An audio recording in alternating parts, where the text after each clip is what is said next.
What's good with the people? I am Damo, the political plug. This is the Chop Up Show. I'm here with my dog, Toya G, one of my favorite people. What's good with you, Toya G? What's going on, political plug? Doing good, doing great.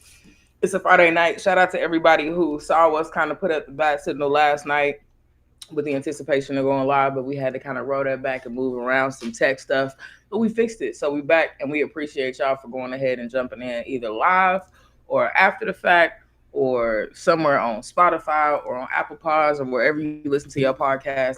Shout out to everybody who, is just always constantly in the mix. I also want to shout out to Piano Man Jay, who's in the comments, said found the show today and love it, as well as Galaxy Goth XD, the homie who stays commenting and dropping enlightenment on our videos. Tori Jade and pop back in. Like I want to make sure I shout out the people who actually comment on the YouTube videos, because we see y'all, even if you can't catch the live conversation and things that you add, y'all be fighting back for us, pushing back in the comments against the haters and the people who come on here disrespectfully disagreeing. Right, And we just right. appreciate the labor and the work you put in, making sure that Chop Nation is strong at all parts of the process. So I got love for everybody who does this chop up thing with us. You know what I'm saying? I We really got feel that. Emmanuel in the chat. We got What's Tyler in the good? chat.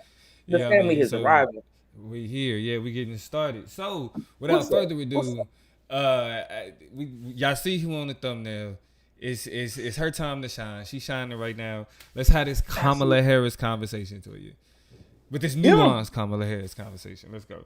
Yeah, it's a couple pieces that's moving around, especially this week. We are under 90 days left of campaign time before it's time to cast the votes or cast the ballots in the election. I believe November the 7th is election day. And so in a bit, we're going to get into the conversation about Tim Walz, coming on the scene with 91 days on the clock and making his debut, and what that looks like, what that rally in Philadelphia looked like at the beginning of the week, and kind of just the temperature check on how you feeling. But before we get there, I want to start with these protesters and the comments and the conversations that have been being had around Kamala Harris's response to the protesters that popped up in Michigan a couple days ago. So, like, I think the way I want to set it up is to start just with a quickly conversation about the energy, the momentum, the love that she received after the rally in Philly. Right. And we're going to talk about it more specifically later, but just electrifying. I was hearing phrases like, haven't heard or seen this much energy since Obama, since 2008. Like,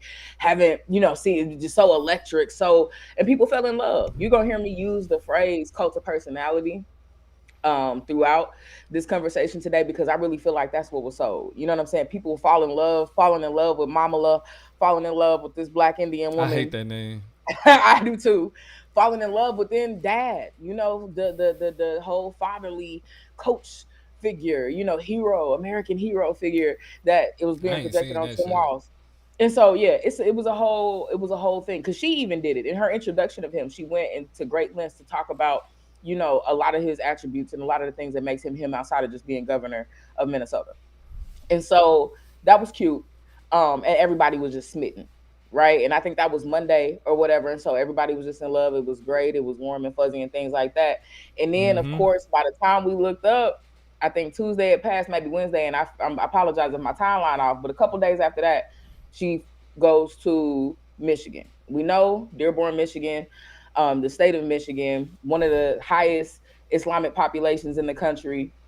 Obviously some of those people are going to be Palestinian or at least be Muslim and recognize and be keyed into the Islamophobia that's a large part of these attacks, right? We talk a lot about the anti-Semitism that is a part of this conflict, but the Islamophobia is always like the little piece that gets whispered at the end of the discussion. Hey, And we so, we Americans. Ain't no such thing as Islamophobia. of course not, right? But we know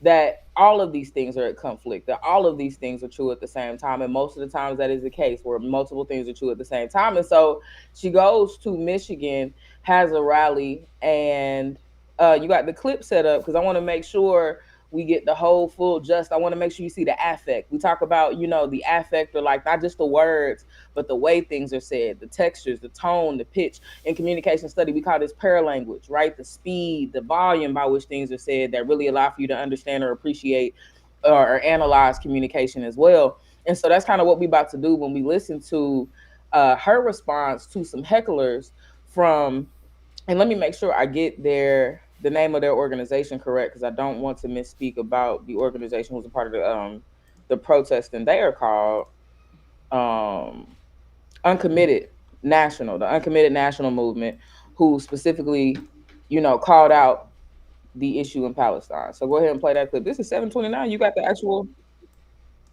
where the actual point is in the video?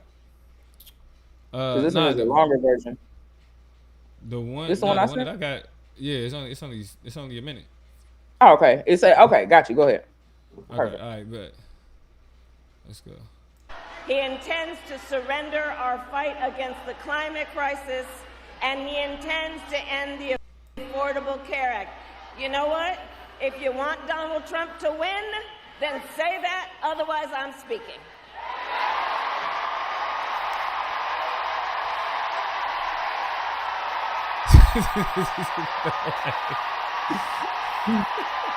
The people in the back always be hilarious.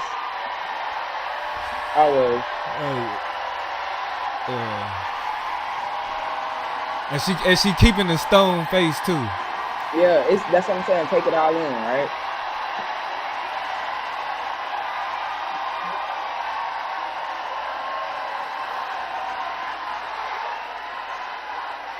Now let the whole clip linger. Let it simmer. Let the whole. Not going back. They're gonna say not going back. So We're this not clip, going back. represents a lot because there was a lot of different perspectives on how it could be read. You had some people who said, excuse me, just completely disrespectful, silencing the people who have family members who have suffered and experienced genocide is not okay. These people have not even been able to bury their family. They're under the rubble. They want to be heard. Protests are supposed to be disruptive, so on and so forth. And so her response was just outrageous and problematic for all of those reasons. Like, how dare she kind of respond to them and try to kind of shut them up, especially with the threat of Donald Trump. Other people are saying, man, look at this Black woman who is out here finally with the opportunity to do something. And she's been responsive to that issue before. And they had a meeting before this rally started. And she finally gets a chance to talk to her constituents, get a rally going and get excited, and you want it to be about you the entire time. Black women get tired of being interrupted and cut off. And so I don't see a person being disrespected. Some people are saying, I see a Black woman who's exasperated, a woman who's exasperated. It doesn't even have to be racialized. Like just somebody who's constantly being shut up in silence, who needs the opportunity to speak, especially when the stakes are this high, right? And so a lot of people are just, at conflict with this.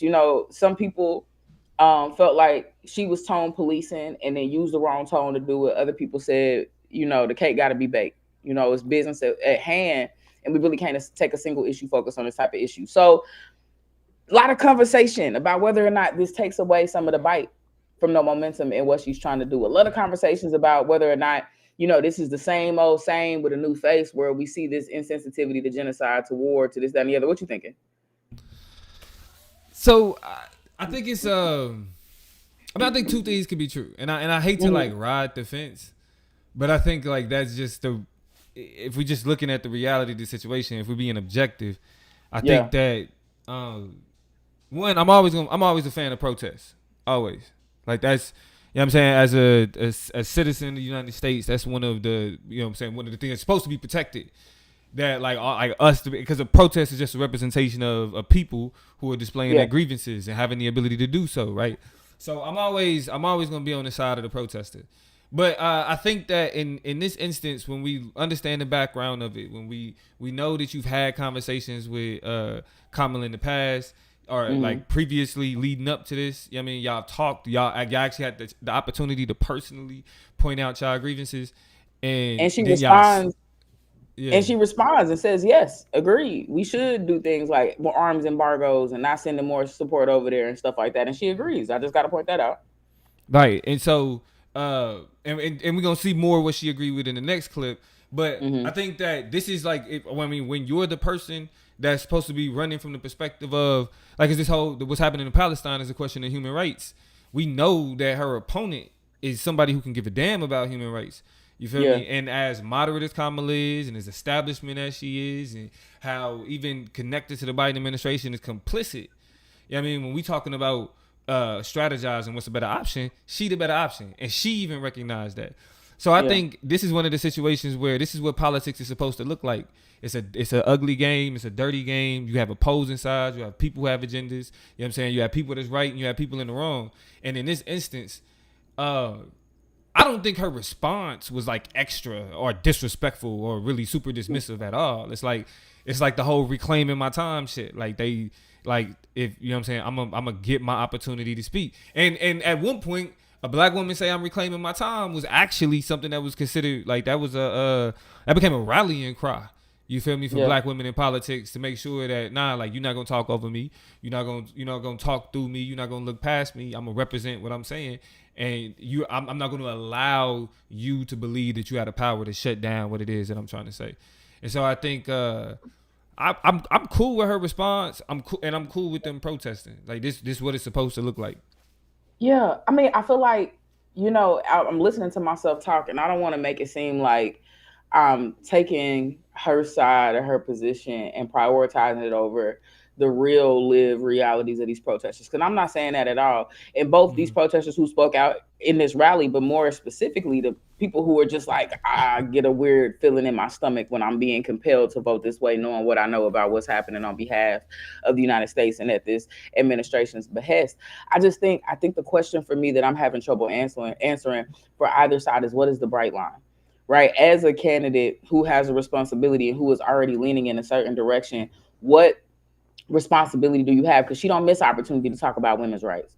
She don't miss opportunity to talk about, the future of American education and things like that. So, what is the bright line for how many times she needs to talk about, a ceasefire in Gaza before it's enough, and how much before people, that are maybe centering on other issues and keying on other issues feel like that's all she cares about and this, that, and the other. And then you got to realize the game, you know what I'm saying? Because you don't want people to be like, okay, well, she's so focused on worried about these protesters and about their needs. When she gonna come up with a black agenda? We're gonna talk about that. When she gonna talk about immigration? She ain't really saying anything about that. Like, it becomes and I mean, Lee talks about it all the time, where it's like, if you listen to him where he talking about a video about this, you'll swear he don't like that. And if you listen to him where he talk about a video, like, you know what I'm saying, where he's supporting women, you'll swear he hate men. If you listen to him where you know what I'm saying, and it's just like, you can't really get the full composite. But then what really is the standard? What is the benchmark? What line do we have? What realistic expectation? That's the phrase I'm going to use. Do we have for an individual who has to preside potentially and prospectively over so many different issues and make them important enough to get the votes needed to really do away with a Donald Trump? So I would have to argue that there isn't one, and it's not supposed to be. You know what I mean? Like cause I'm a firm believer that voters should make politicians uncomfortable, even the ones we fuck with, even the ones we supporting. You know what I'm saying? And before it's like before and during. You know what I'm saying? Like, you should be uncomfortable before the election. You should also be uncomfortable after you get voted in. Like, don't think we finna be quiet because you did something cute. Nah, exactly, and that's why I think it's like, this is what politics is supposed to look like. We want we want detractors, even amongst, you know what I'm saying, the places where we agree. Because at the end of the day, it's like, as much as we concede about what we think is beneficial about Kamala Harris, at the end of the day, she, like, from our perspective, from our politics, she's a better option. Period. Like, I mean, just literally from a political standpoint, she's a better option. We could take away the whole black woman conversation and just call her Indian. God damn it, so people ain't even tripping off that. She's still the better option. Yeah, I mean, and that's what, I gotta go to the comments. MVP. So we got two Chris's. Shout out to Chris Flanoy, and also shout out to Chris MVP. MVP said it doesn't matter whether or not she's black or white, or I would dare to say Indian. She's the better candidate. You know what I'm saying? Like, overall, don't even kind of matter. He also said, I can't believe we got black circles speaking about not voting for Kamala Harris because she's not black. It's been some of the most repulsive content I've seen on Black YouTube. We kind of tackled some of that in our last conversation. So make sure y'all go and tap in with the discussion we have on the question of Kamala Harris's blackness. But definitely still shout out to Tyler. Miss Ma'am said, hey, what's good with it? And said, in that clip, I saw a black woman and love every bit of it. And Emmanuel said, absolutely, you all make a great point. I saw with the protesters on that point alone. And I'm assuming, this is a conversation about the discomfort and the pressure you got to put on these candidates to make some shit shake. I would be remiss if I didn't acknowledge the fact that the way that you keep a good candidate you know, you make a good candidate, you put a good candidate in place, and you keep them a good candidate by keeping your Just be foot, on their ass. you know what I'm saying, on the gas. And so I think that is, you know, a thing that we don't take advantage of, and we don't really think about.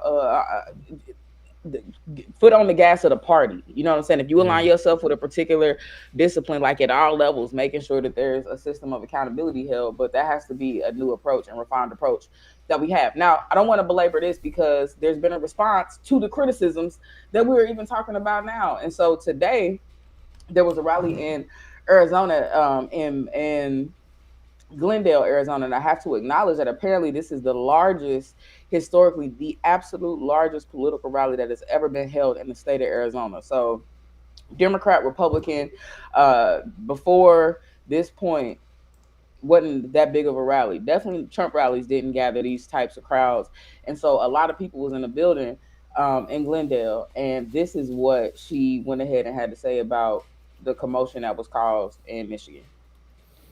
All right, it's about 1:10, y'all. So pay attention.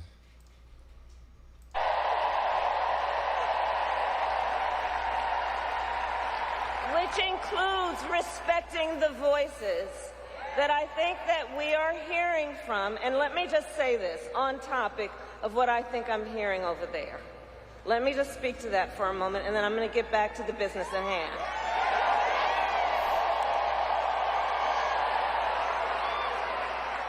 So let me say, I have been clear. Now is the time to get a ceasefire deal and get the hostage deal done. Now is the time. And the president and I are working around the clock every day to get that ceasefire deal done and bring the hostages home.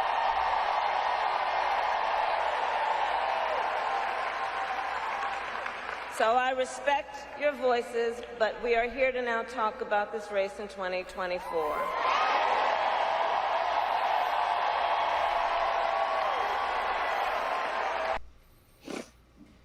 Now, Plug, is this your first time seeing this response? That was my first time seeing the response, hearing the response. Yeah. Oh, it was, yes. Yeah, it was my first time. Yeah. Okay. I want to confirm. Thoughts? What's your perspective? Now you've been able to in real time juxtapose response number 1 to response number 2. What you thinking? Nah, so I see. We was actually talking to Lee before we got on, and I see why he said he felt like it was staged because it to me. I'm gonna be honest. It was a little too on the nose, given the and that's just the skeptic in me because it was like you have to admit though, like you're gonna you saw what happened the other night. Yeah. Do you think they went home and was like, damn, that was crazy? All right, y'all ready to go to bed?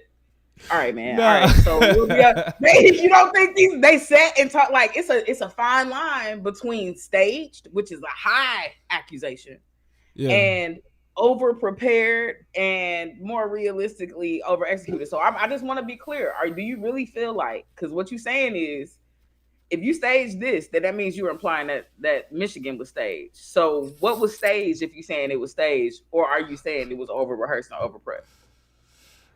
All right. Like I mean, on the more conservative side, I'll go with that. It was just like over rehearsed. Like, you know what I mean? Like, it was like, I don't want to scale, nigga. I created the scale between this and this. You're like, well, you're about to repeat what I just said. I'm asking you a direct question because you took on a consciously speaking point perspective. And I don't want to say it like he took that. I don't want to paint him as somebody who's taking that. He was kind of referring to some of the skepticism that's floating out around it. So I don't want to be like Lee said it was a conspiracy. Like, it was pre-planned. Like, I said, but that's what I was saying. I could see why he would bring up that speculation, because like, and that's why I'm not gonna go as far as to say.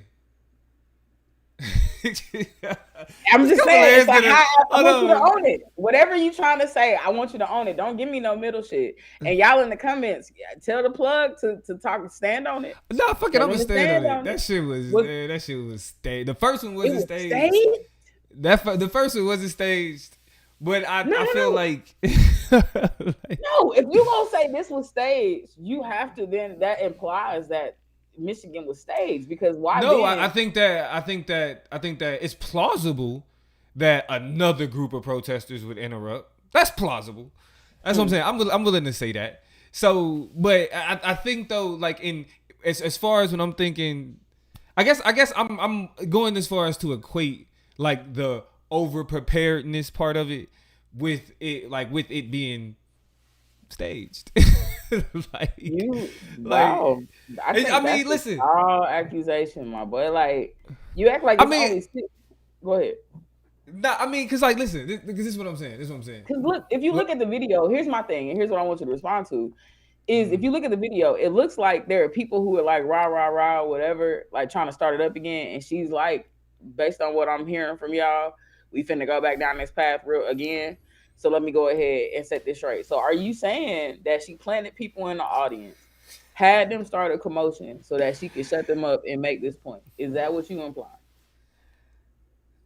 Because look at this, and it'll be clear in the first couple seconds of the clip if you play it over again. Like, so listen. I'm listening.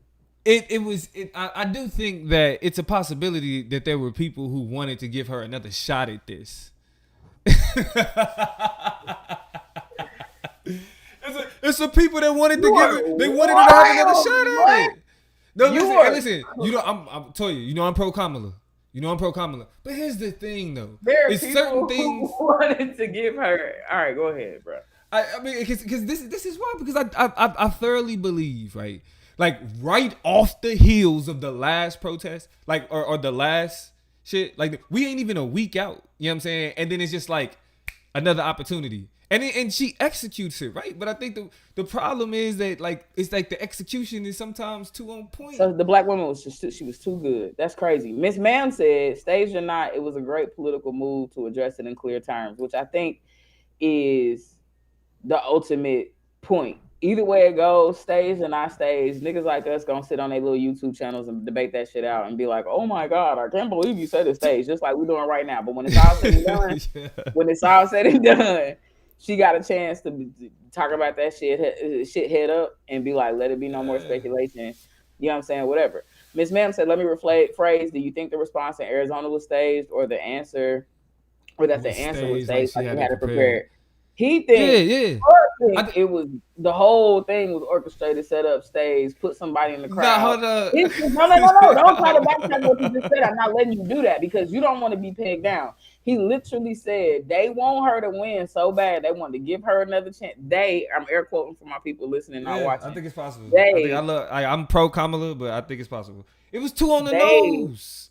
It was too on the nose. Again, the black woman was too good. You see how you see the obstacles? You know what I'm saying? That I don't know. And he's like, I'm a Kamala fan. I'm a Kamala fan, but it's not fan and it's not giving. I mean, Emmanuel said get out of there.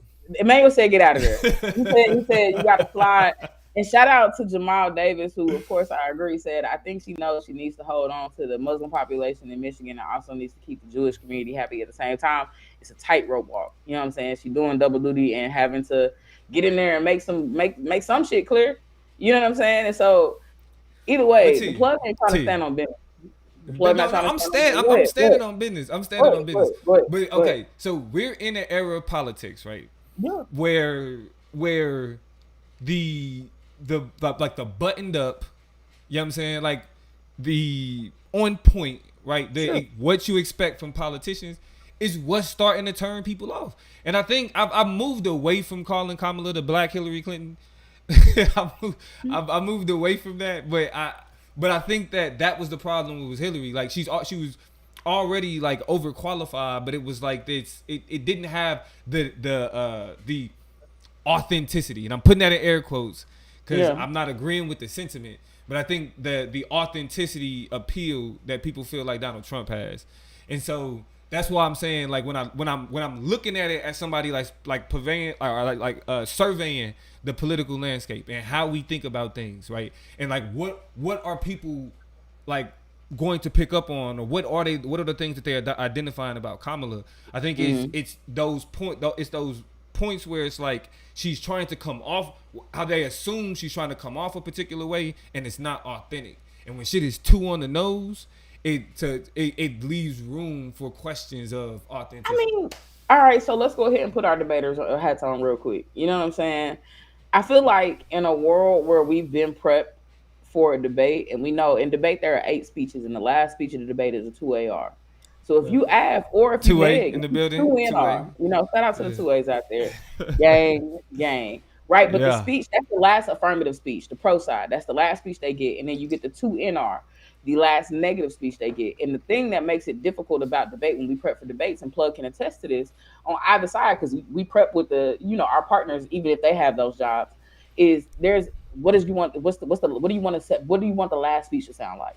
You know what I'm saying? There is this moment where you like, when you have to nail it, when you have to sell it, when you really want to get it home, what do you want that to sound like? Sometimes you get a little, excited, and all of a sudden earlier in the debate, you start giving little peeks at the last things you're going to say. Sometimes you get a little antsy and you want to start throwing haymakers early in the debate. And it's like, nah, you got to cloak some of that until it's time to actually release it and unleash it and strategically land it. And so I feel like Miss Mann kind of speaks to this when she says, I can agree that the answer may have been prepared, but I think she jumped on an opportunity to deliver it sooner than later. Right? I think read her next comment though. Read her next comment. Is it too on the nose, or have we gotten used to listening or to watching idiots? Question, $1 million question. That is $1 million question. I mean, my thing is like, she was just too good. Like, that's basically what I'm hearing from you. No, and that's why I say I'm speaking to the sentiment of the people who are critical of Kamala and what they try to tear Kamala down for. Because I've been arguing with a lot of these people over the last 2-3 weeks since she came. You know what I'm saying? She came into the to the race, and so like when I see it, it's like it becomes difficult because like even Obama, right? Like Obama, the way Obama will respond had a certain kind of, it's off the cuff, but you could tell it was off the cuff. You feel me? Like this is like rehearsed. She was like, if they say this, but you gotta be able to. And hold on, T. I don't think that's a bad thing, right? Like I will never criticize being prepared. You feel me? But I'm just there's a skepticism that's healthy when it comes to, because you know what I think about political propaganda. I'm not a propagandist. And you know how I feel about rallies and debates and all this other shit, the theater, right? And so from the standpoint of being skeptical of the theater. That phrase is coming. For sure.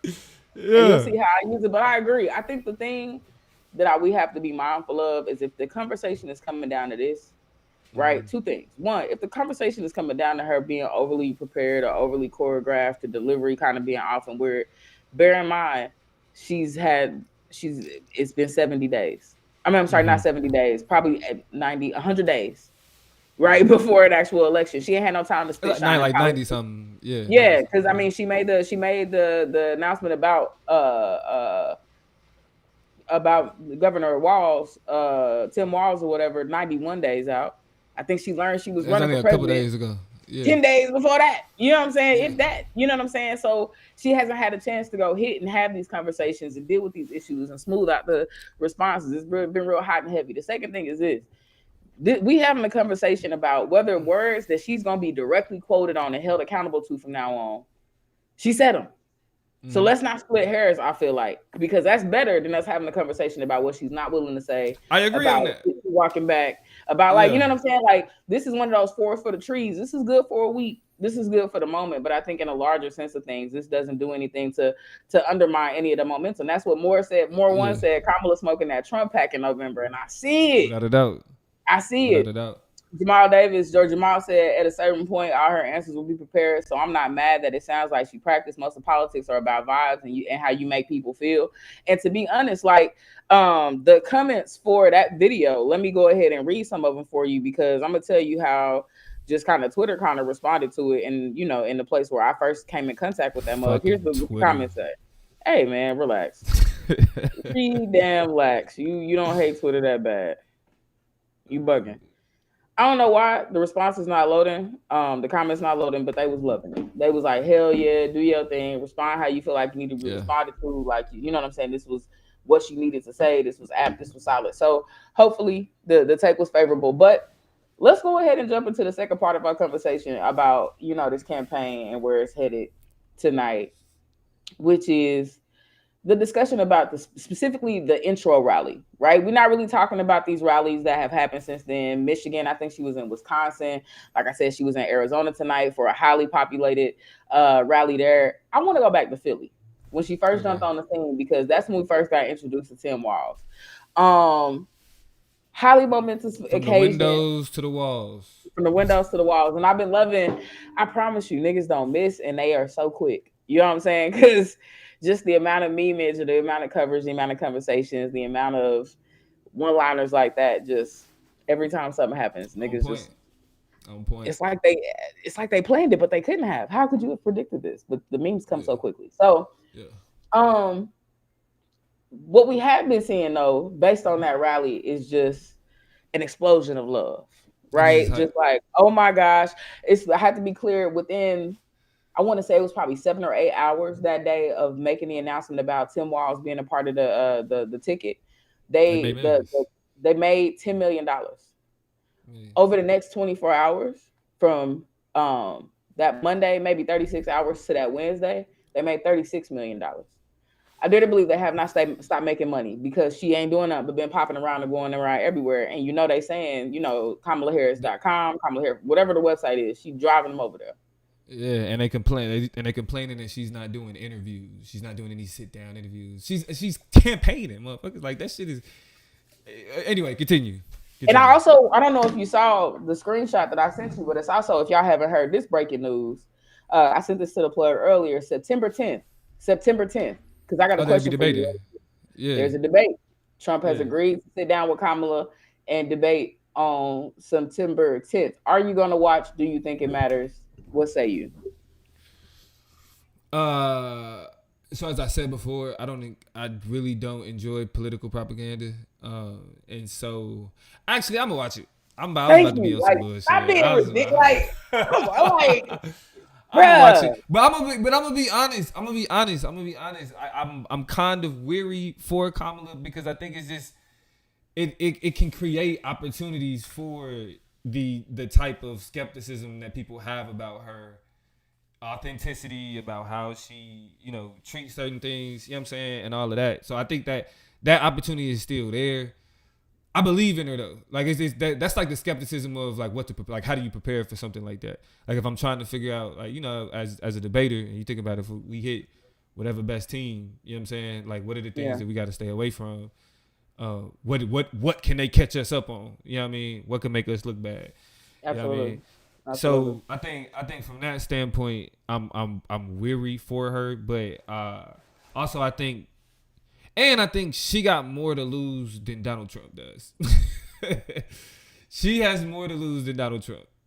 Like, when it comes to this debate, seriously? Yes or no? I don't agree with that, because I feel like, nigga, they was saying Joe Biden could die, and I'm still voting for that nigga. Like, they was saying, I don't give up. But like, he could poop his pants. So here's the thing: at his next rally or interview or whatever, and I would still vote for him. Like, so I don't know. Yeah, but it wasn't a lot of people that was on that, because if that was the case, that debate is the reason why Kamala's in the race in the first place. Let's keep this fact. Like when Donald Trump, listen, like, let's be for real. Donald Trump, what worse can he fucking say? How worse of an individual can he become in the next month or so? Like, he's already, like, the people that's gonna fuck with him, and the people that don't already don't. If I'm being honest, this election is really already decided. The only thing that confuses things is Trump popularity and the amount of people that's willing to say that they fuck with Donald Trump that actually don't vote. That's why we're confused about this thing being close. Because there are a lot of people who do not have the type of investment that they have in actual electoral process that they do in just being a supporter of a fucking celebrity. And those people make this shit like seem a lot closer than what it is.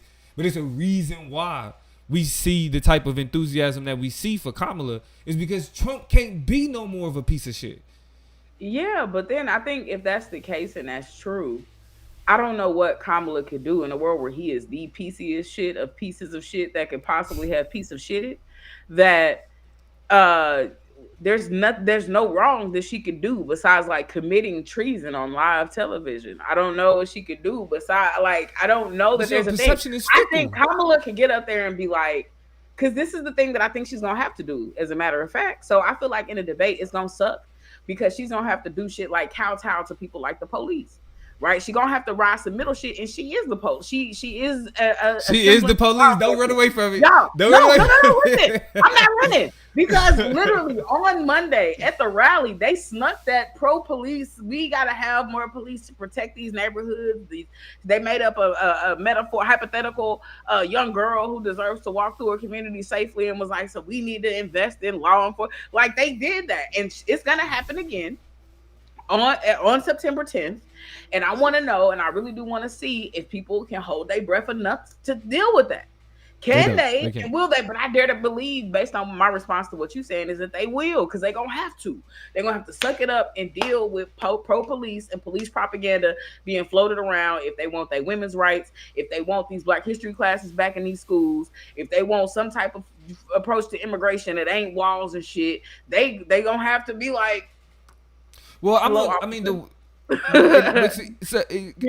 thing, though, because I agree with that. I just think that I think there's already a set people who, like, the people that's gonna be mad about her having to be pro-police, all have already decided they're not gonna vote for her.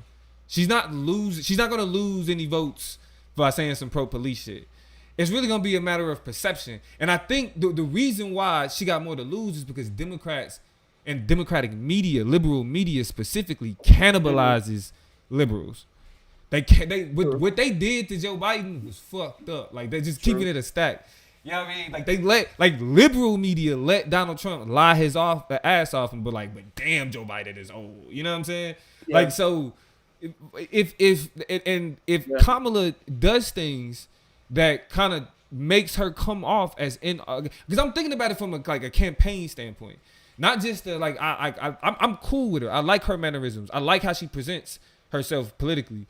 But there is this expectation of authenticity for Kamala that Trump gets a pass about, because what pisses me off is it's just like he's always like the conversation that's been happening right now has been like Kamala says that she's Black. Nah, she inauthentic because she ain't really Black. Her daddy is Irish and he not really Jamaican. You know what I'm saying? Like, just shit like that, right? It's like that's when those conversations happen. But then Trump, he says, I fuck with dictators. You know what I'm saying? I'm cool. He said, I'm not a Christian. He was like, straight up say, I'm not a Christian. It's like, I'm not a Christian. I know y'all are, but I'm not a Christian. You know what I'm saying? Like, he says, he says these things. He used to be a Democrat. But he says all of these things, and people, or he just kind of points to like the shithole countries comment. He talks about other people in a certain way, and then the response is, well, at least he's real about it. You feel me? So it's like this. Yeah. So the reason why I think Kamala has this, the only uphill battle she really has to do to deal with to actually maintain her momentum is to beat that authenticity question. You feel me? Drake, we just saw what happened to a motherfucker that can't beat the authenticity question. Drake got his ass whooped. You know what I'm saying? Got his card pulled. Even though we know he Black, we give him his Black. You know what I'm saying? Like, he got his card pulled. Yeah. And that's what Trump and them are trying to do. They trying to pull her card. And she just can't give the media and people a reason to try to do that same thing to her. You feel me? But Trump is a racist shithead. What else can you become at that moment other than just getting up there and just being, you know what I'm saying? Just completely ignoring any civility. You feel me? So Miss Ma'am said she was flabbergasted when she saw that. I'm assuming the kind of reneging on being a Christian and just being flippy floppy in general. This nigga was like, I'm not a Christian, but I mean, just so brazen. If y'all haven't hit that like, go ahead and hit that like real quick and make sure y'all tap in with us, because I got a question. Y'all know now that we're gonna have an episode all about the debate after September 10th. What day of the week is September 10th? September 10th is let's look at the calendar. September 10th is a Tuesday. See, I know that week we're gonna be on this thing talking about what the hell is up. But going back to the rally on Monday, watching it, I ain't gonna hold you. And I found a way to understand and explain my feelings toward things. Because I hit the group chat and was like, "Hey, this shit cooking. Like this shit banging Yeah. right here. Like they really So on you there was talking excited. shit." Yeah. I went as far as to say I was honest. I clapped. Nigga. It was Kamala Harris She was was up in there that talking her shit, motherfucker. and I was like, "Damn!" But here's the thing. Because I'm Yeah. gonna explain why I did that. I'm gonna ask my question and explain my response.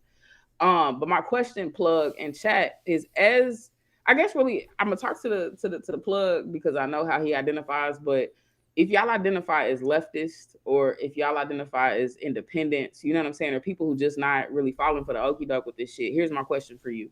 Yeah. And I'm gonna frame it for us as Afro pessimists, which we are as leftists, right?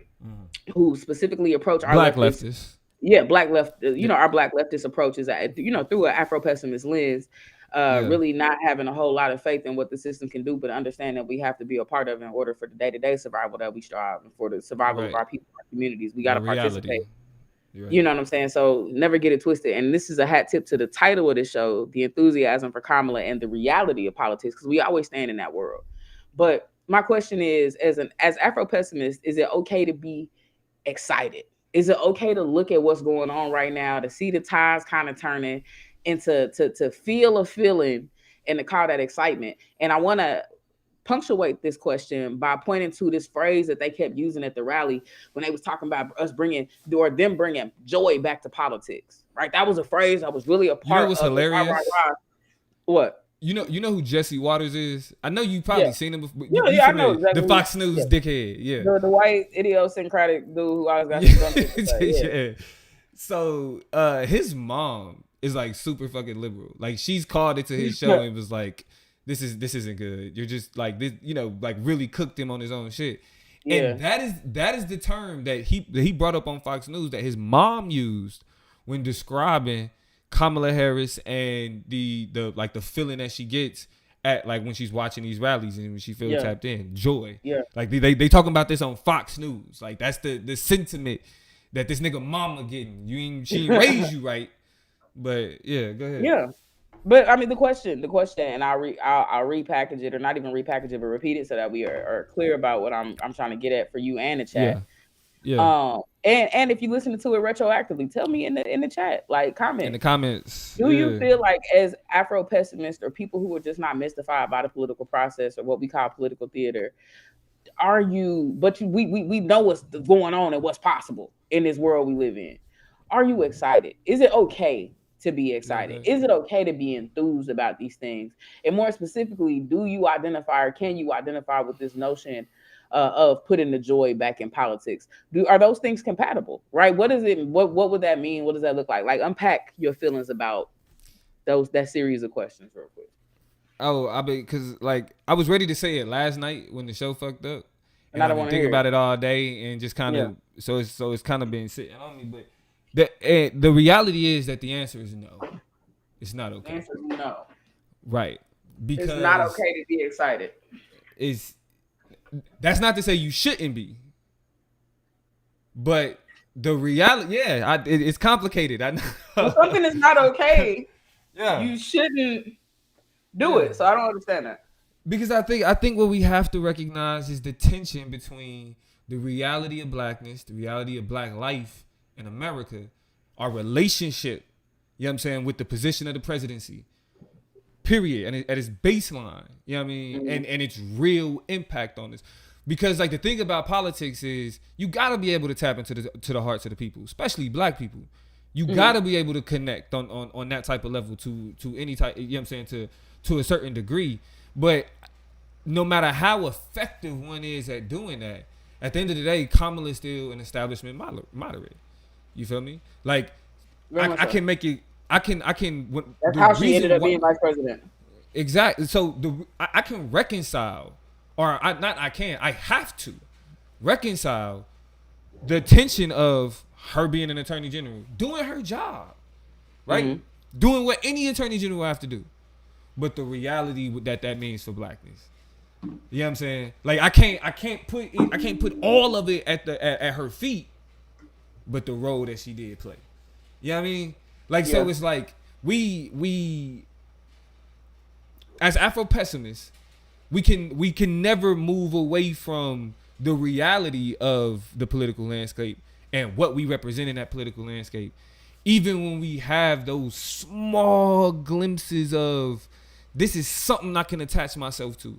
Like, this is something I can be proud of. Like Barack Obama. That's something we can be proud of. Like, no matter how many niggas say that Obama not black, no matter how many niggas say he ain't do nothing for black people, no matter how many, it's women who have died with a smile on their face because they saw that man. You know what I mean? And so that's why I say the reason why we can't be okay with it is because we need to feel that guilt so we don't get sucked into the trap. So we don't get caught up thinking like, yo, this is the solution. This is not the solution. I'll say it again. Shout out to Michael Eric Dyson. Kamala is not Moses. She is Pharaoh. This is the face of our captors. You know what I'm saying? Like, and I mean, and that's being dramatic. You know what I'm saying? Because it's people who consider themselves pragmatic that'll listen to that and be like, nigga, you ain't fucking captive. You live in the fucking suburbs, bro. Like, you got a whole YouTube channel. What the fuck are you? What is this captive going on shit? about? Yeah. You know what I mean? But those of us who operate from an Afro-pessimist lens and kind of understand the tensions that exist in the society that we live in, we can never fully be okay.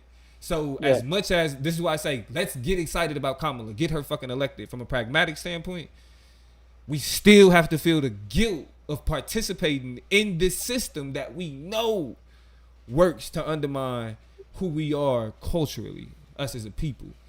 So it's like, no, we can't be okay with it, but we have to do it. We can't be excited about it. We can't, but we have to. We can be excited, but it's not okay. Because it's like our excitement has to do with like sinking down to a level of revolution. No, something better though. That's desperate.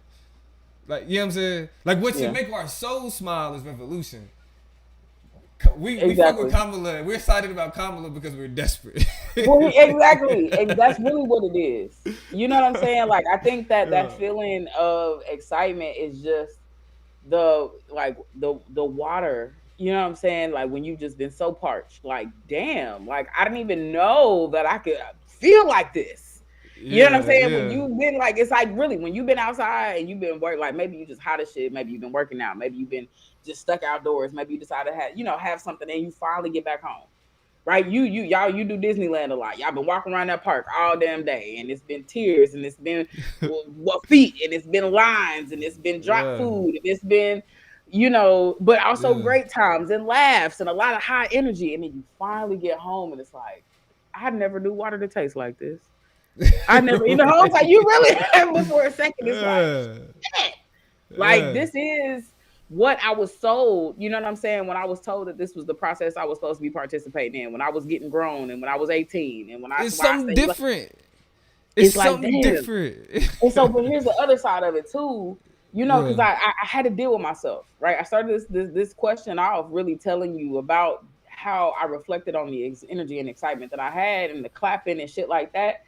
And in a world where we know this is political theater, right? I was like, this is my favorite. This is like, I'm not caught up in bullshit. I was like, it's okay, Toy G, you good, right? Like, it's you're not tripping, you're not overzealous, you're not falling for anything, but you are watching political theater and you watching your favorite character or a character you like in this reality show do something cool, right? We know for the fact reality TV ain't been reality TV, and it's just like the real world. Yeah.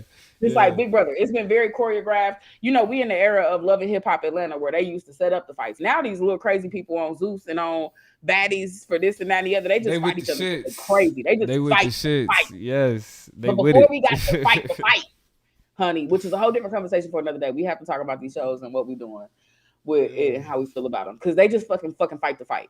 They just come on mad and just swing with no warning. But our era of reality television was go in there and it was kind of like choreographed, and then it would go too far, and then they'd be like, "Oh shit, we didn't know that," but they was definitely. And then the producers and shit, you see the niggas with the microphones and shit. And we would have our favorite people, rah rah rah. And we would be like, "Oh shit," and da, da, da. That's really what it is. I'm not excited for the process because I'm not a fool, but I'm watching these people do stuff that I like. I'm watching the same way we binge watch, our favorite shows, and I'm seeing people who I want to be, who I see as antagonists. Protagonists. Who I see and who have been curated to be the good person. I'm no fool. This is costume. This is makeup. You probably a whole nother person. You don't even talk like that. You know what I'm saying? How many times do we watch a show where a nigga had an accent and then we see the interview about it? We like, you not even from here. Like, this is not you. You know what I'm saying? This is what you've been posited to do and participate in this show that you in or whatever.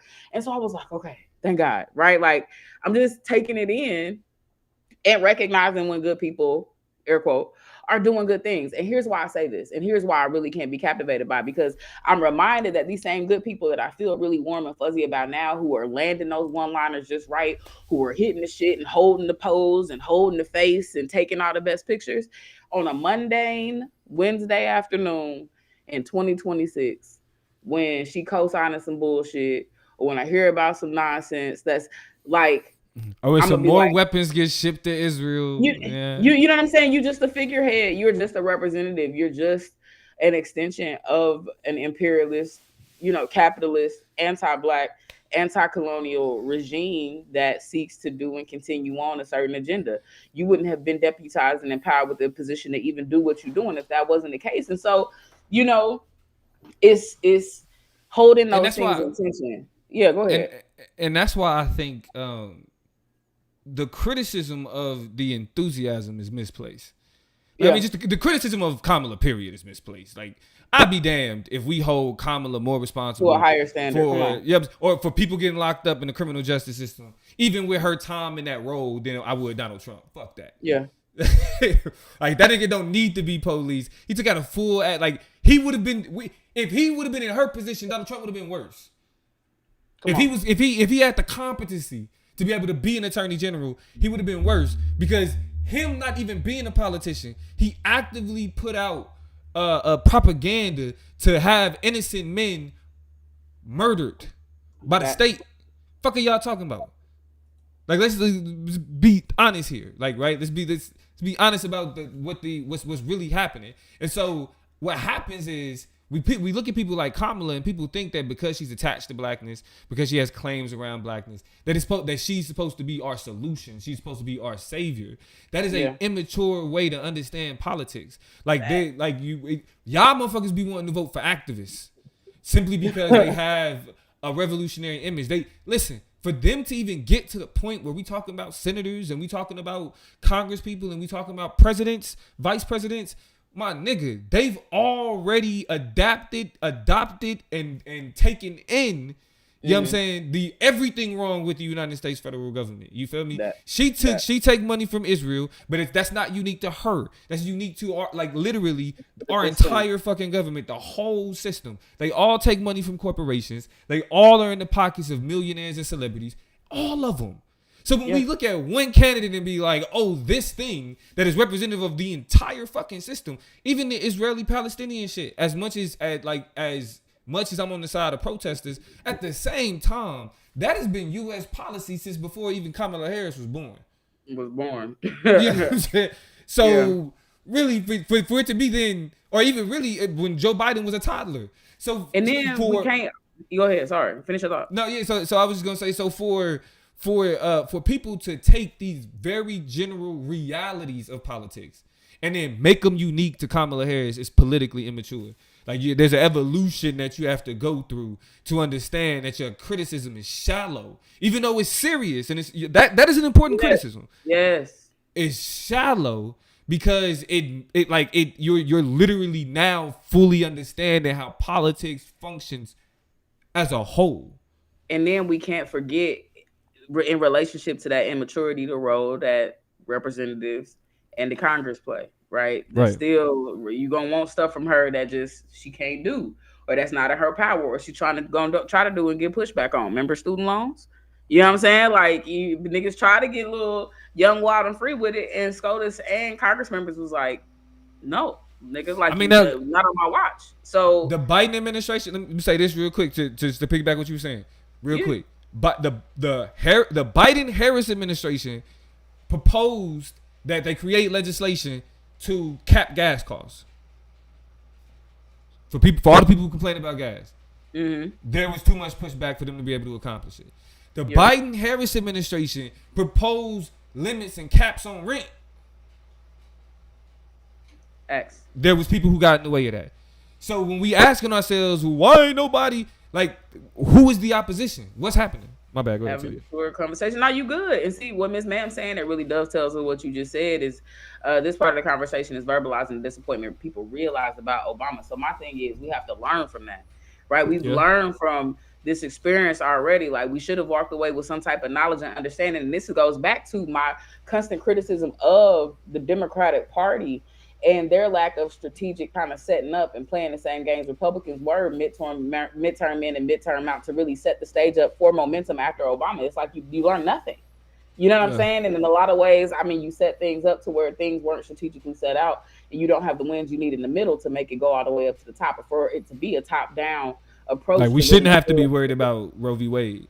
But it's poor planning from everything from these and this is another side conversation we're gonna end up having to have because I don't know if you saw the post that I sent you from Nick Brady, but Nick actually brought up something interesting about the lack of discussion that we're having, and you kind of frozen. I don't think maybe I'm tripping. You're not. It was me. But he had posed a very interesting and necessary question about the super PACs and the money that's going into these political races that goes unchecked that we're not really talking about. We fall in love with these gushy moments with the Kamala Harrises of the world and with these presidential elections, but we're not looking at how Cori Bush and Jamal Bowman were pushed out of their positions because of the high amounts of money that were spent for pro-Israeli candidates in their areas to just be able to carry out their races. And so people in the middle are being lost because of the amount of money in politics. And these are not things Democrats are at the top, that are not at the top of the list of priorities for Democrats. These are not the things that they really trying to tackle in politics, and that's because they complicit. Let's be honest. Right. That's because they get in some of the break. So, to triangulate and recalibrate everything means you got to take some losses, some sacrifices, and we got to really shake some shit up, or they really got to shake some shit up. But there is so much money floating around in the middle and at the top and all throughout these political races that you can't even set up a clear path to doing nothing because now it's about the biggest, highest bidder and who they want. Air quote they, behind the curtain they, Citizens United they, corporations day. It's all about what they want, who they want to put in place, because no system and no party is saying this is the fucked up part of this process. If we get this out, we can actually get the leaders that we need in. No right? Party. But that's a whole different conversation for another day. But it should be the conversation that we have for today, as opposed to whether or not Kamala's black. Like, let's be for real here. On, like, man. or niggas that get obsessed over the gay agenda that the Democrats are pushing. Like, my nigga, y'all niggas like we really have to grow up and recognize that, as I've said it to you, Toya, as I've said it to Lee, politics is a dirty fucking game. We're like, you don't get to where these people get to thinking that you are squeaky clean, that you don't got no skeletons in your closet, that there's no reason for you to be criticized, and no reason for you to be You have to play the game. And if you're not willing to play the game in order to do it in a way that's going to be beneficial, what the fuck are you in the way for? That's why it's like we have to be able to still hold on to that enthusiasm, because this is a better reflection of what could be. This is at least a reflection of access. That's why I'm with representation in politics more than other people that's a part of the chop up. It couldn't be me. The other people that's a part of the chop up, and that's because it confirms access. Mm-hmm. It confirms the ability to exist in that same spot. When you never see anybody that looks like you ever, then there's this idea that you can't occupy that position. But we at least need the Obamas to occupy that position, because Obama occupying that position made it possible for Kamala to occupy her position, which made it possible for Ketanji Brown Jackson to occupy her position. Like, that's what I'm saying. Like, that's how it works. I forget the. Go ahead. You forget what? The senator that was named the black woman. I forget her name. Was it? Nah. It was somebody else. It was one more. I think it was out of California. It was one more. I can't think of her name. But these are people that become possible. You know what I'm saying? The Jasmine Crockett's. Mm-hmm. Yeah, I mean the Ilhan Omars. These people become possible because you see Obama. You feel me? Mm-hmm. It ain't, and so that's why I think that the enthusiasm is hope for what is possible, not that this is the solution. You know what I mean? Like Donald Trump is not the perfect white man, and people that vote for Donald Trump don't think he's the perfect one. Some of them. They do. Some of them eat it up on it. But the majority of Trump voters, if we just keeping it a stack, not that 20, 25, 30% that's always going to vote for him. Majority of Trump voters look at him and be like, fuck no. Like I wouldn't, if it was anybody else, God, I want George Bush back. Fuck what this nigga talking about. My Lord. But if I want to see Roe v. Wade overturned, if I want to be able to discriminate against gays, if I want to be able to discriminate against minorities and other vulnerable populations, if I want to be able to do that, I have to support this guy, even though he's a felon. Yeah, that's repulsive to me. But he can get me another Supreme Court justice. And make sure that my kids live in the same world that I have chosen and desire to live in for myself. And that's the reality of it. It's despicable shit. Let me say this. If you haven't hit that thumb, you bugging. Go ahead and do that because we're talking our shit a little bit. And we love y'all. And so if you love us back, just go ahead and hit the thumb. But the next question that I want to ask you is, I guess, in a world where, because this has been a popular criticism, all this momentum, all this esteem, all this hype, packed out arenas, packed out rallies, blah, blah, blah, rah, rah, rah. And she got a website. She got his information on there. She got information for how to donate on that. But you know what's not on Kamala Harris's website? What is not on Kamala Harris's website? I'm happy that you asked. What's missing from Kamala Harris's website is a platform, a clear explanation and articulation of what she's standing for, what she can be held to, what she is willing to be accountable for voters and prospective people interested in getting out of the middle and making a decision to vote for her. There's no information there. My question to you is, does that change anything for you? Does that shit matter? Or do you feel like she's running out of time to articulate a clear platform that makes the case for her and why she deserves to win? Well, the first time I voted for Kamala for senator, I didn't even know she had a fucking website. Okay. But they don't change a goddamn thing. It's a fucking website, people. The woman has been a United States senator and she served a term as a vice president. During her time as vice president, she had a record-setting number of tie-breaking votes, the most ever. Mm-hmm. She was active. Kamala was active.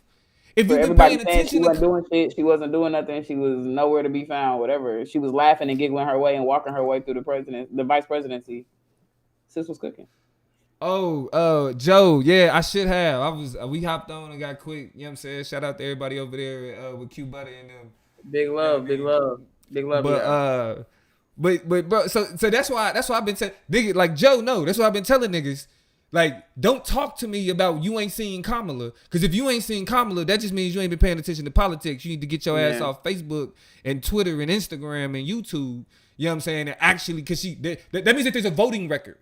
Right, there's a history of things that she's advocated for, nigga. When you ask a nigga, what did Donald Trump do for black people? He signed the First Step Act. He signed it. Who voted for it though?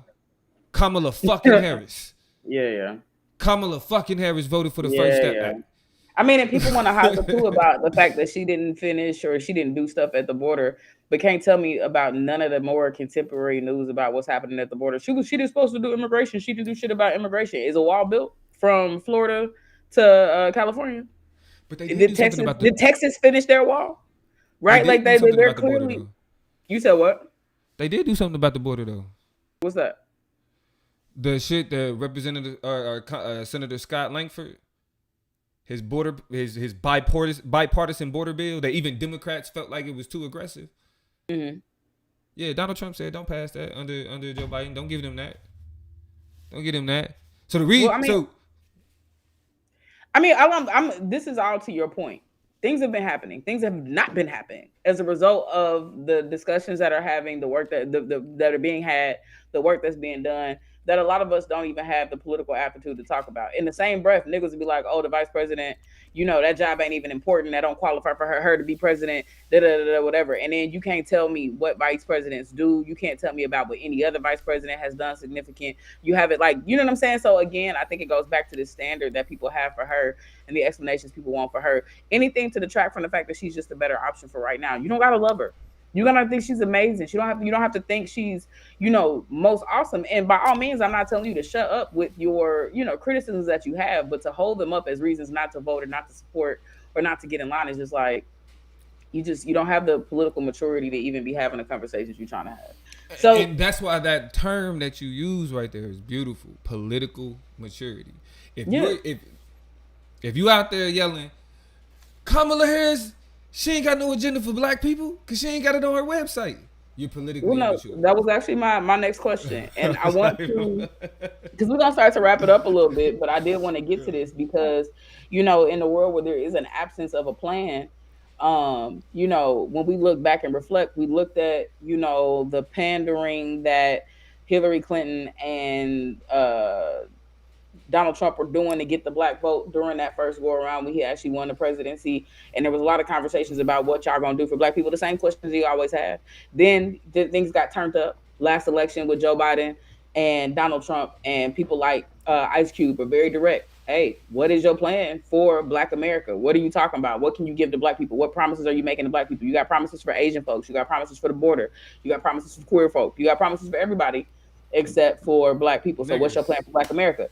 And then I want to go all the way back to Obama, where a lot of people feel like Obama got off easy and should have had his feet held to the fire a whole lot more because he did not do anything specifically for black people. So that's really where we start to get these conjuring up, and we like, we can't let another black candidate come in there and not do nothing for niggas. You know what I'm saying? We can't let another individual who's supposed to represent us, who appeals to us, who want to talk about and be at this rally and rep AKA whenever you want to and talk about how whenever you get the chance, and we know you're going to slide up on the Breakfast Club. We know you're going to do all that shit. But we can't allow for you to we can't allow another candidate, a black candidate, come in and not do nothing for black people. So I guess my question to you, Plug, and my question to the chat, and my question to the chat post-show, come into the comments and talk to me about this, is do you think Kamala Harris, being a black woman, needs a plan for Black America? If not, why? If so, why? And what would that plan, what should it include? What is at least one thing, if not even a whole full fleshed out plan, what is at least one thing she needs to do to make a gesture toward Black America, if anything? So here's the thing. I think this question exposes the greatest hypocrisy that we have to deal with when we're talking about Kamala Harris, and that the hypocrisy that people exist in. Mm-hmm. They tell us that they love Donald Trump because he's honest about who he is. Dave Chappelle did a whole skit where or an opening monologue on SNL where he talked about how Donald Trump got on stage, and when Hillary Clinton was pointing out all the crooked shit, he was like, yeah, that's what we do. Like, that's why I'm a part of that shit. So I know what they in here doing because I'm doing it too. Niggas was like, oh, honesty. Oh my God, thank you for that honesty. Donald Trump, he's crooked with the rest of them. That's a reason we should vote for him, right? The reason why that's hypocritical as fuck is because Kamala Harris gave a more honest answer, a more productively honest answer than I'm crooked too, you know what I'm saying? And said that I can't just make policies for black people. The part that she left out is because that is a violation of the 14th fucking amendment. Okay. And that is the reason why that there are grants that Republicans are trying to take away from black people. The money that's just been that Joe Biden and them are given to the black farmers were constitutionally challenged because they said we're specifically giving it to black farmers. It's constitutionally challenged. The reason why they got rid of affirmative action is because it's supposed to benefit particular groups while leaving other groups out. So there is some, again, in the 14th Amendment, for those who haven't read the language, it says that you can't make any policy that hurts or is to the benefit to one particular group. Yeah. Right. The second part of that is if Kamala Harris is responsible or guides or is the signer of just put good policy, black people are gonna benefit from it. Yeah.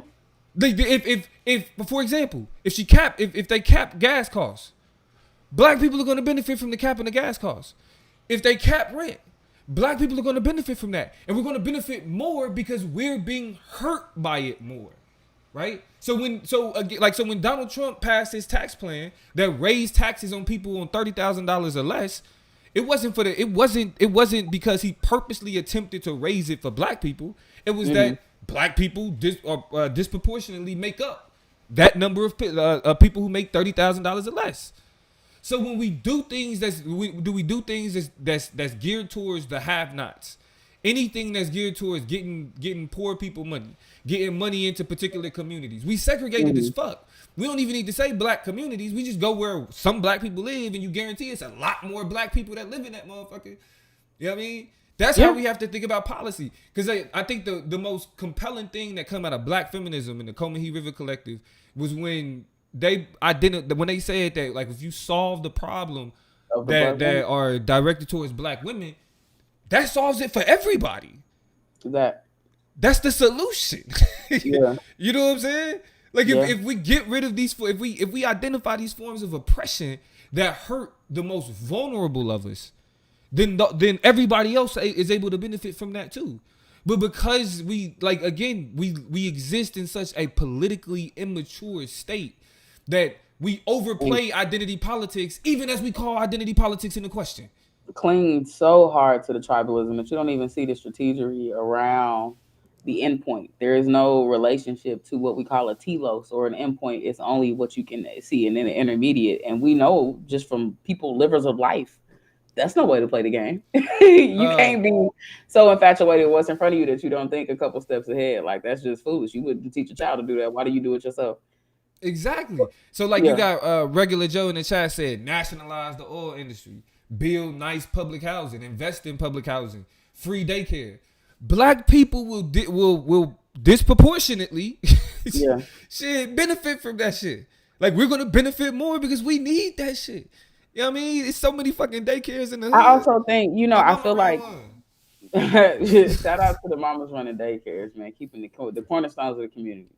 But like stuff like this is where I feel like Obama had a messaging error, and he didn't have a strategically, like, I think Obamacare obviously was the best, most meaningful and strategic thing he probably did in the direction of black people, outside of some other smaller political decisions and starting to being at least sensitive to issues of policing and shit like that. You know what I'm saying? But that was the biggest one for black people. I think, though, it wasn't in style to speak so directly to how this is responsive to black issues. I feel like times have changed now to where the PR campaign doesn't have to run for Kamala Harris, doesn't have to run into some of those same messaging issues or worried about the veracity of that or being too on the nose with the response to racial issues. So I think this particular administration, should she win, needs to be able to lean into what we know to be a permutation in debate. You know what I'm saying? And to be able to explain the perm. Right, not just do a perm, but explain the perm. Now let's describe a perm, because a perm is not what black people or even non-black people think about in terms of a process for your hair. That's not a fucking relaxer. A permutation is a mathematical concept that talks about or explains the idea of mutual exclusivity, or the idea of whether or not two values, if you will, can it coexist at the same time and come at the expense of each other, right? So a permutation or a perm is just the idea that these things can happen at the same time, that we can do both, that they're not mutually exclusive of each other, and that one doesn't have to go away to have the other. So here's what the perm means, right? It means when you make a permutation, and what I mean in terms of on a policy level, I think the Kamala Harris needs to be able to say, listen, these daycares, listen, these things we're going to do with the cost of college and education, like, they are uniquely good and allow for the uplift of specifically black communities. Like, have specific conversations.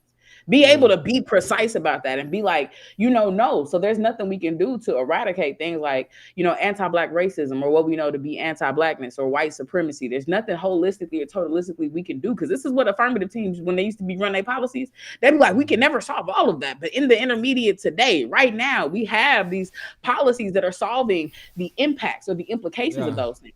We can't solve settler colonialism, but these gestures are what allow for indigenous people who have been relegated to reservations to actually not deal with the same types of health issues, right? Damn, that really you got knocked all the way back to 2012. 2013. Well, no, I'm thinking about like in terms of like COVID, for example, because when we talk a whole lot about Black and brown communities and talk about the like structural violence that we experience, we oftentimes leave indigenous communities out of the conversation altogether, and they be getting it worse than we do, dog. Like they numbers and statistics be worse. I told you, what are you talking about? I graduated from the University of Oklahoma. I know you do, which is why I'm just making it. I'm gonna always keep it on my mouth, you know what I'm saying? Indigenous folks, you know what I'm saying, here on this land, on this native land that we don't appreciate, get totally forgotten about. But I think what also happens is they feel forgotten about because the messaging and the articulations about how certain programs that are happening do benefit them directly. And so, like, same age-old issue, you know what I'm saying? These campaigns need better PR to be able to articulate and to communicate to pessimists like us. They're like, the pot is stirring, like, you know what I'm saying? Like, we are politically apt pessimists, so we still keeping an eye on these conversations niggas is having, but also being highly skeptical. It's some people who took their hands off of it altogether, and I think that is because of the messaging and the PR issue. This is me with my comm and PR degree, saying that, you know what I'm saying? Like, there are unique opportunities this time around to make sure that the articulations of the good things, of the permutations that are already happening in these administrations and with these policy decisions are being effectively communicated to the people impacted, because I think that'd be missing. Yeah, no, it's missing big time, and I think that Miss Ma'am actually took the words right out of my mouth. She said, "And shout out to we got a lot of people just came in. What's good with it? What up with y'all?" So here's the thing: like people take this the wrong way when I say this. But it's like America don't fuck with niggas like that. They don't fuck with blackness. Like, no matter how much we get celebrated in the mainstream and all the shit that niggas consider woke and all that other bullshit, like, that shit's not real. You know what I'm saying? It's literally just it's the pandering that niggas talk about. It's the trying to like stay like go with what's hip. You know what I'm saying? Like with like DEI, for example. Like, Microsoft literally, when they got rid of their DEI program, they literally admitted that it was like it made more sense during, you know, the time of the George Floyd protest. I bet it did, nigga. You know what I'm saying? Like that's just that shows like the lack of authenticity in these institutions, that people are pointing a finger and being like, look, they care about black people, or they act like they care about black people and all that other shit. That's why it's so it's one of them things where we've reached the point where the people that are willing to like literally sit back and deploy the most like immature of criticisms, you know what I'm saying, loses sight of what are we actually trying to do? Like, nobody is telling you that Kamala Harris is gonna be the motherfucker that's gonna put you in a position to where like all like free the slaves, like Kendrick, like, you know what I'm saying, like Kendrick said. Like, Kamala not freeing no slaves, and Kamala is not leading us to the motherfucking promised land. But let's talk policy. What's the closest that we can get to? What's the closest that we can be beneficial to? I mean, especially, I think people just underestimate the need for pragmatism and momentum, and don't nobody even want to hear that shit. But when it's like, especially now that I've been old enough to live through a couple of midterms and a couple of elections, man, niggas just don't got no staying power. Like, motherfuckers really don't got, like, you really realize how weak voter bases, community groups act. I don't want to call them weak, because I don't want to undermine the work that people do day in and day out. But I feel like in terms of momentum building, like, man, that first 100 days, like, after that, it just shit fades, and it's just like, I don't understand why. You know, it feels like 24 months, 18 months is such a small period of time to how can you get so comfortable and so lazy that you're not overly zealous about planning for what's gonna happen in an amount of time for midterms and shit like that? Why is it that, if you know what I'm saying, like, why do I feel like there's not this conscious thought or attempt to get behind the momentum and excitement that niggas had to make sure that as wheels keep turning? Because like, this Kamala shit is happening, and I'm already like 2020, what would I put at 6? And also, I want to know what the strategic planning is for the Democratic Party. Like, what are we doing about, what are they doing about expanding the Supreme Court? Is that still an option? Is that a part of the playbook? So Joe Biden is doing, right now he's doing, he's working on reform. Like, I'm not necessarily sure what that reform plan is. And he just how much introduced time he got for reform? But that's what I'm saying. the rest of the year, at least. He got the rest of the year. Man, keep that shit. So, all right. So he start the ball rolling, but what's the plan to continue to reform? Because it has to happen in waves. But that's what I'm saying. It has to happen in waves the same way it happened in waves to stack the court in the way that it exists. What's happening to make sure, like I said, addressing the money in politics that allows for, because cool, maybe money is always going to be in politics, but man, is Israel money? You know what I'm saying? Maybe I don't know. I'm not saying, listen, don't come for me because I don't know enough information to say that's the top money being floating around. But maybe we regulations on the money that's being spent. As a corporation, you can only spend this much money. Like, I don't know. Like, what talk and then talk to us about it. You know what I'm saying? Like, I think there just has to be a complete overhaul that is reflective of intentional planning and strategy that everybody from an electorate up to elected officials can participate in and be clear about what their role and their job is to move some shit in a certain direction. And that shit just don't exist to me. So, but this is the thing though, and this is where I feel like niggas need to recognize where the fuck we at. I don't think people, like, the way that we understand like how politics function is mostly centered around the talking points. That's why, like, I avoid rallies. I avoid debates because then it's just like the conversation. We're talking about what they saying as opposed to more talking about what they've done already in the past. So that's why it's like what the thing that we need to recognize as black people, and some black people are recognizing it, is that Democrats are moving away from liberalism. They've moved, like Joe Biden moved away from progressivism in terms of policy. Like and this is why I be telling niggas that be talking about immigration. Joe Biden was just as aggressive with immigration as Donald Trump was. He left a lot of Donald Trump policies in place. You know what I'm saying? As well as was a part of the coalition with Langford and passed an executive order that literally shut down the border the day he passed it. True. So it's like we gotta ask ourselves, then what the fuck do we be talking about? Like if we literally looking at it from the perspective of, okay, if we look at what's actually happening, and the number of motherfuckers that Joe Biden deported as both vice president and as president, how the fuck can you fix your lips to say that he's for open borders? So then what? So where did you get what you got? Like, who told you that shit? You know what I mean? And that's why it's like when we're recognizing what's wrong with the party, it's not that they are fucking saviors. It's that they're going backwards the same way that the Republican parties went backwards. But because they were more progressive, it don't look as bad. But like when you look at Israeli policy, when you look at our policy with Ukraine, when you look at our policy on the border, and Democrats was even mad about the immigration bill that ended up not being passed, right? Yeah. It's like, so black people, I don't give a fuck what you think about liberals, I don't give a fuck what you think about Democrats. We are fucking progressive. Period. Like, in order for society to be better for black people, it has to progress. It does. It can't be conserved. It has to progress. So, I mean, in that spirit, because I feel like Vyasa asked the interesting question in the chat: is our pragmatism a blessing and or a curse? Marley. I put the and or in there. Is our pragmatism a blessing and or a curse in this country? Like, are realists, you know what I'm saying? And I think pragmatist in the ways that we explain and describe how, you know, white supremacy as a system can be deconstructed, right? We have to be honest about those things that have been in our conversations, even as we have revolutionary aspirations. So that being said, like, blessing and or a curse, how do you feel about the relationship, us as Afro-pessimists, the relationship we have to it is to pragmatism? What do you think? Oh, I think that's a great framing. I think that's I think that's a great framing. I do think our pragmatism is a curse. Like, our willingness to survive is a curse. Marley Marr said, I'm a communist. I don't know about all black people, Damo. That's it. Marley, I'm surprised Marley properly spelled communist. That nigga probably had to use spell check for that shit. Shout out to Marley. I ain't in that. But go back to my question about pragmatism. What you think? Well, yeah, because to be for real, like, if we looking at it like from an Afro-pessimist standpoint, like what we did in debate, like that's why debate was a good thought experiment, because like we was able to crash out.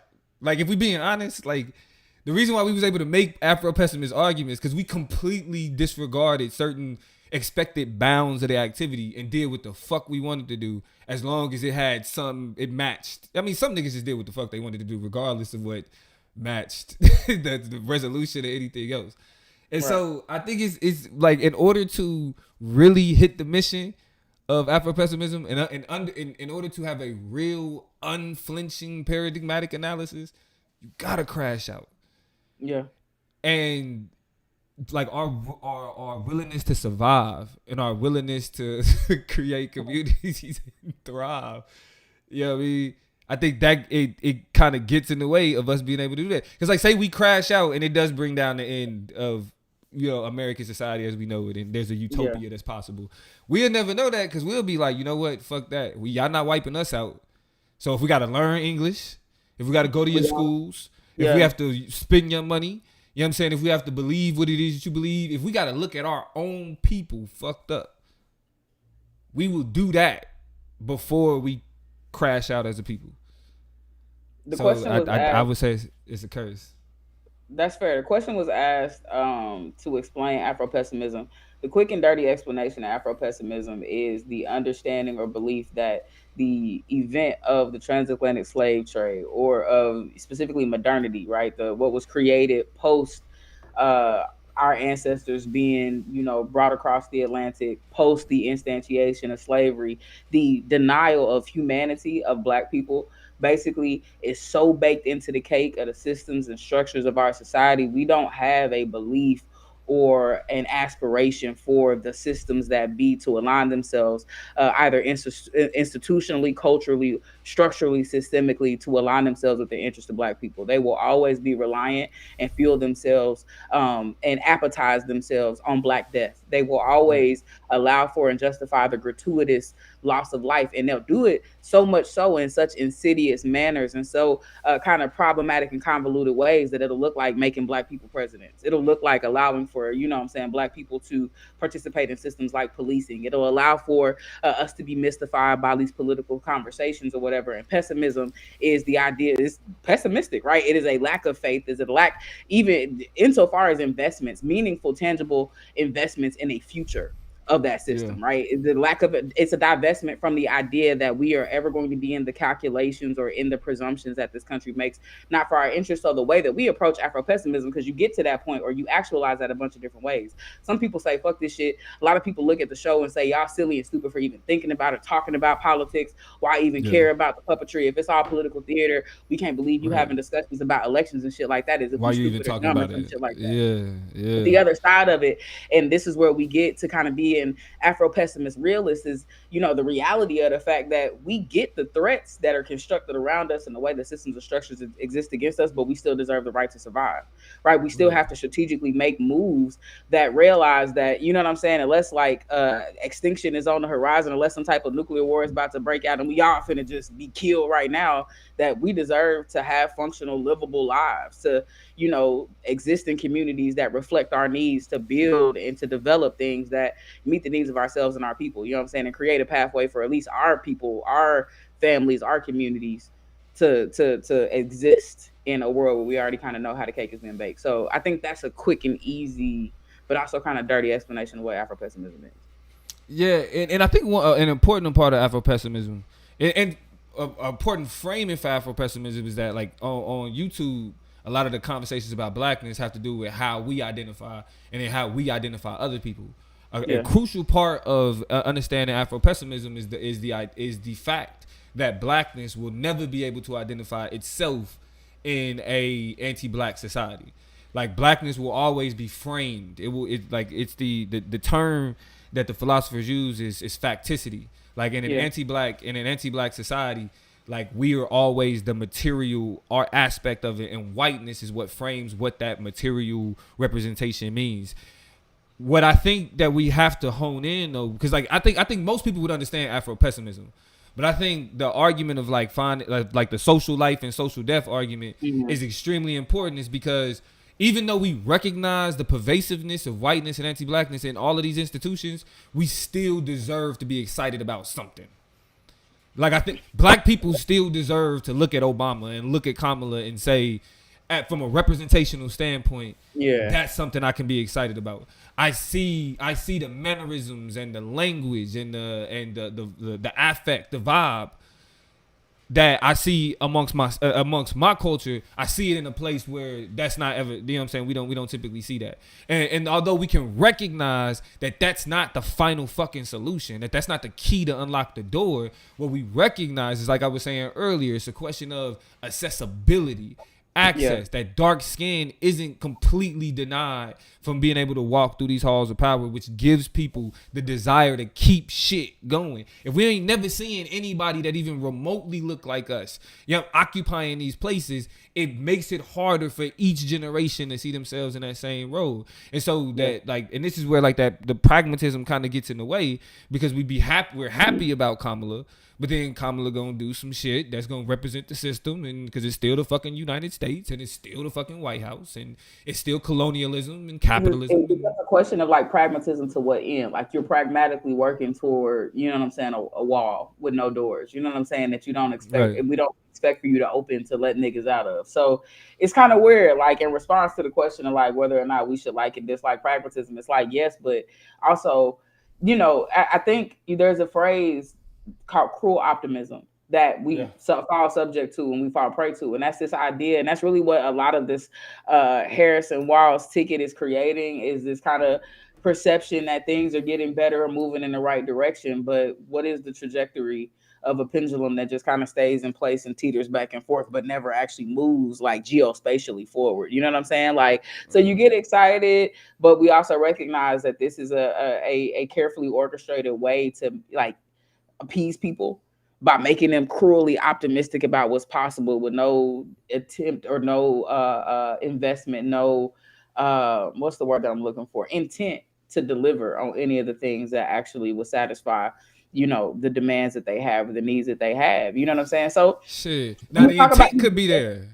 It's the impossibility of the resistance. And this is where you get really well-meaning politicians who then, you know what I'm saying, we always argue by the time they get to the top, they realize how dirty and how murky the shit is to really actually deliver on a lot of the promises that they made, because the higher you get in the shit, the more you got to turn loose, the less you got to be invested, or you can even be invested in some of those aspirations, because that's not how the game works.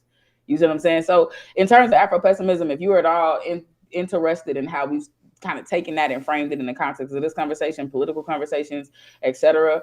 Frank Wilderson, Fanon. You also got, what's Fanon's first name? Frantz Fanon is his first name. Yeah. You also got Orlando Patterson. He specifically talked about these kind of originated these ideas, talking about social life within social death. And you also have Jared Sexton, who kind of rounds out, I say, the top four people who have really lended themselves to creating the groundwork by which a lot of other people have started to build on in terms of explaining Black positionality and subjectivity and how we find ourselves in a world where our humanity was essentially denied to us through the process of the transatlantic slave trade, through chattel slavery, through those processes. Black and human no longer cohere together. They don't make sense. They're not one and the same. And so now I don't want to be circular and go back to the explanation of it, but they give really good insights into then how it is and why we find ourselves. Take niggas back. Regular Joe said, "Okay, I might be an Afro pessimist." Look, most niggas are though, to be honest, and don't even realize it. Yeah. And like that, and that the thing about the excitement and the hope and all that other shit, that is the display of humanity that kind of really put Blackness on a different level, because it was able to display humanity even as it was being denied humanity in the society it was in. So yeah, it get deep. It do. I mean, and even in terms of responses, some people like, being an Afro pessimist isn't enough. Like, what are the other options? And so you have Afro pessimists who are also Black nationalists. You also have Afro pessimists who are just like, Black nationalism isn't realistic in terms of just like how strong the system is. So I'm not admitting defeat. I'm just being realistic. I'm just saying, but I'm being realistic about, you know what I'm saying, what it would look like for Black nationalism to take. So I'm just a pessimist. I just kind of live and survive in a system that, you know what I'm saying, is created and recognized. But you would consider yourself a Pan-African Afro pessimist. Definitely. You know what I'm saying? Yeah. And then we also have Pan-Africanism, where you understand how Blackness and race and things function, but across the diaspora, right? And are able to kind of see the ways that we both come together but have unique experiences that shape our perceptions of blackness and whiteness and white supremacy. So a lot of baggage there, but bottom line of it is this election coming, regardless of what you read, what you believe, how you identify, if you a communist, if you a socialist, if you an Afro-pessimist, if you just another nigga just trying to get by, November 7th is coming. And so these conversations are going to continue to happen. Our favorite reality show is going to continue to play. We got to be peeking in and see what the fuck they're talking about. And I'm taking all challenges, man. I'm full. Like, yeah, I may have said Kamala made that shit up, but I'm full. Like, I want all the smoke.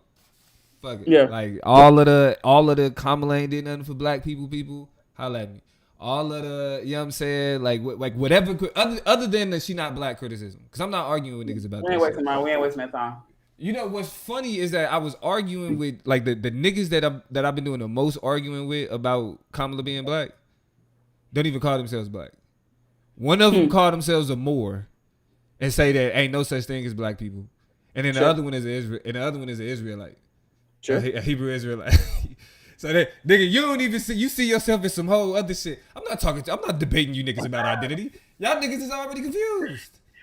Well, I mean, already confused. And you deserve to have your boundaries and borders, but this is a debate show. So if anybody ever decides they want to smoke and want to take the terms and conditions that we can agree on, bring it around here. And that's true for the plug. That's true for Toy G. That's all I got for this particular conversation. I think we got a lot to be seen. And, you know, as we've seen these last couple of weeks, it should be happening quick. So this is an unprecedented election. You know, we're in unprecedented times. You can put this on the list with the unprecedented shit we've seen, which means we are going to take an approach and try to keep up with it, but also not going to be so invested in this that we don't pay attention to other things that's happening around us and other discussions that deserve to be had. So basically, hit the bell so that you don't miss none of the conversations that we had, whether it's about the election, other types of politics, other issues altogether. You just shouldn't be missing shit. And then two, if you enjoy this conversation, if you came in at the end, want to go running back from the beginning, if you came in at the end and just like what you saw and you made it to the end, thumbs up. Hit the thumb real quick so we know and we can feel your presence and your appreciation.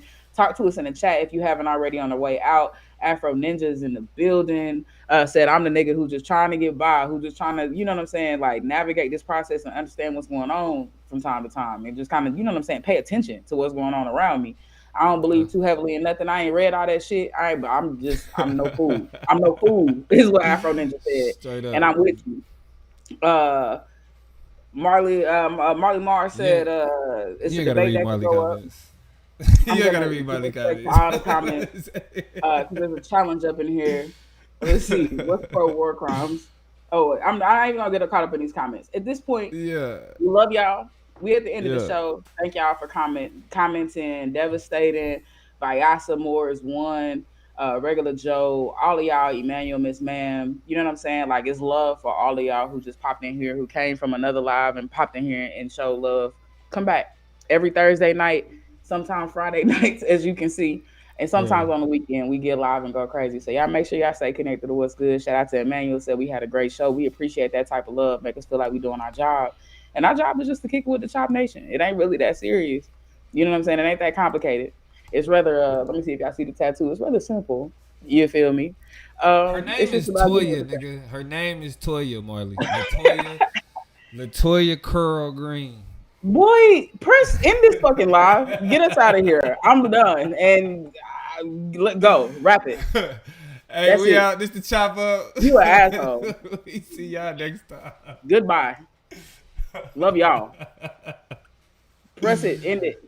I pressed it. Jesus. Nigga, you're terrible. Why would you do that?